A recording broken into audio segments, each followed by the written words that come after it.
और अपने मुखाबिन से मयूर साहब जी दो शब्द कहेंगे तो बड़े प्रेम से सुनिएगा।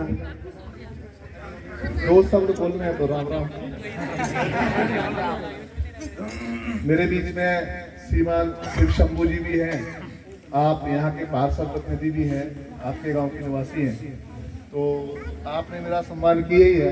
अब मेरी ऐसी इच्छा है, अच्छा होगा एकदम होगा। अच्छा अच्छा ठीक है, मतलब मुझे जल्दी से निबेड़ने वाला काम था। जल्दी निबेड़ना जी नहीं हो आप, अभी काफी लंबी उम्र है आपकी। ये बात सही बोली आपने। सर्वप्रथम तो आपको आज प्रभु राम जी के प्राण प्रतिष्ठा उत्सव पर बहुत बहुत बधाइयाँ।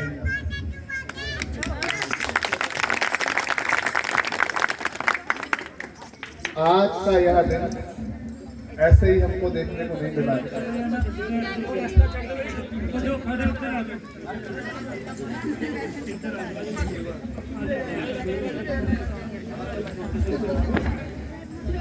आज का यह दिन 492 वर्षों की प्रतीक्षा है, जो हम सभी का सौभाग्य है कि अपनी आंखों से इस दिन को देख रहे हैं। इस दिन को देखने के लिए 492 वर्ष, लगभग 500 वर्षों का संघर्ष करना पड़ा, और वह संघर्ष में हमारे लाखों लाख लोगों का बलिदान हुआ है।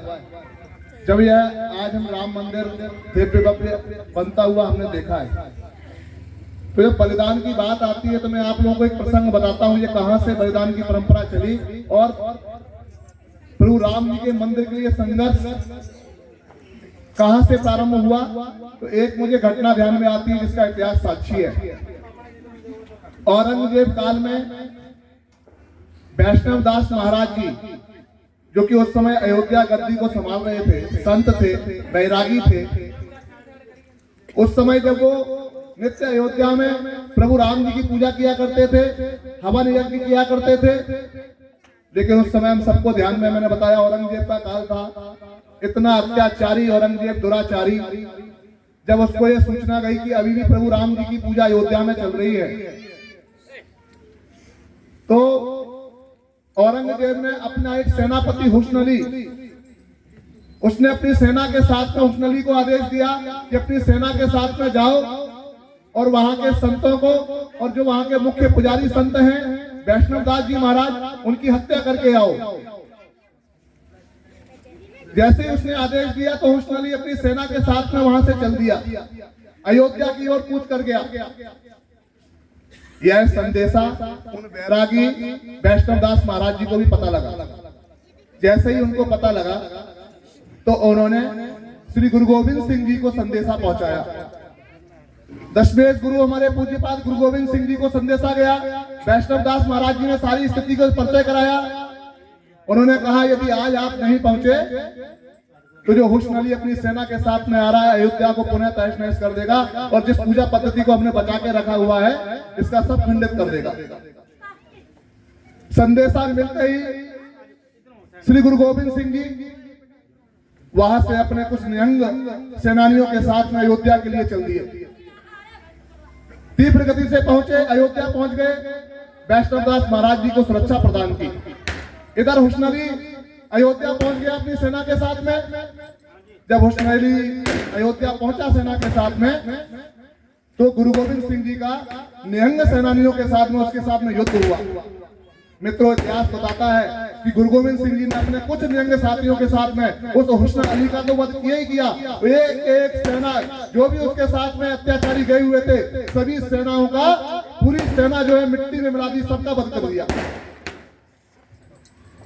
तो आज पुनः उस समय गुरु गोविंद सिंह जी ने अयोध्या धाम की रक्षा की, वो संत वैष्णव दास बैरागी जी की रक्षा की। तो अपितु उन्होंने इतना ही नहीं किया, जब वो वहां से चले तो 16 निहंगों को वहां पर बैरागी जी की सुरक्षा में छोड़ करके चले गए। ऐसा बताते हैं कि उन 16 निहंगों ने 14 दिन तक लगातार हवन किया। नित्य सुबह से लेकर शाम तक हवन किया करते थे, और हवन करने के बाद में जो हवन की राख बचती थी उस राग से हमारे वो पूज्य निहंग सर जो बावड़ी ढांचा उस समय भी बना हुआ था, उसकी दीवार पर नित्य लिखा करते जय जय श्री राम, जय जय श्री राम। जय श्री राम। ऐसा क्रम 14 दिनों तक चला, लेकिन आगे भी फिर ऐसा चलता रहा। बताते हैं बाद में निहंग संतों का भी लोगों ने, उन अत्याचारियों ने हत्या कर दी। तो आप विचार करिए संघर्ष कब से चल रहा है। इस संघर्ष में गुरु गोविंद सिंह जी ने अपनी सहभागिता निभाई।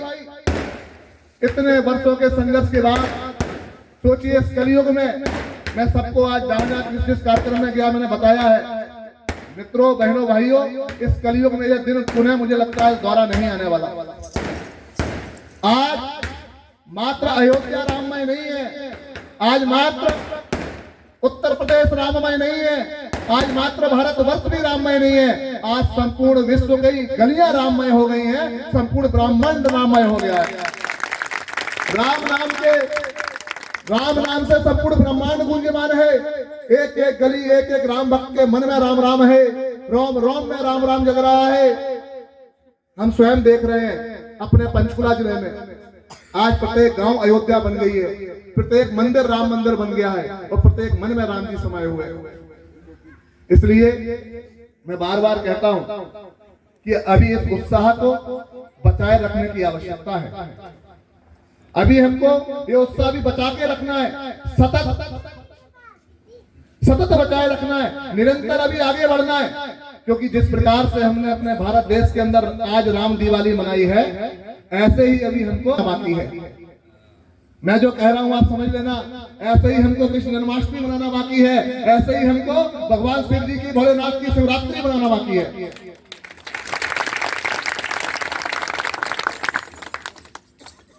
इसलिए उत्साह को बचा के रखना। अंत में मैं एक निवेदन करना चाहता हूं।